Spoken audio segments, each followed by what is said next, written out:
Now, please, let me advise you. As a young man, as a young woman, grow large in your spirit. Grow very large. Give yourself to fasting. Give yourself to prayer now.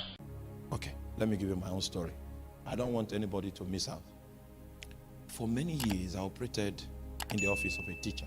For many years. And I think I still do. All right?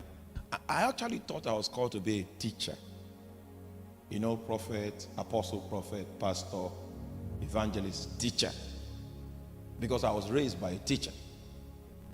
So my strongest endowment as I speak to you now is the endowment of a teacher. So I love teaching.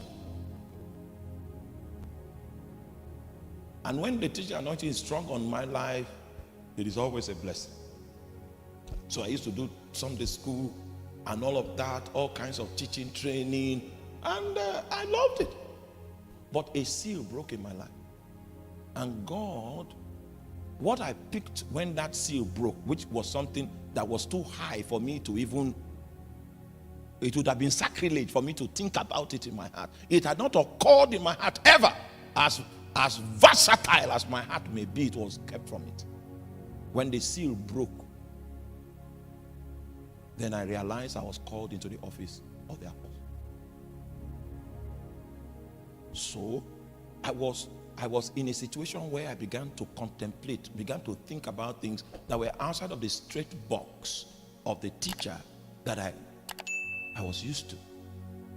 It was because I was enlarging my capacity to accommodate this new policy that came from heaven, that I was in alignment sufficient to be able to receive grace to go beyond what I was used to. And you must know how domineering the teaching anointing is. When it has a way of taking all of your attention, your focus.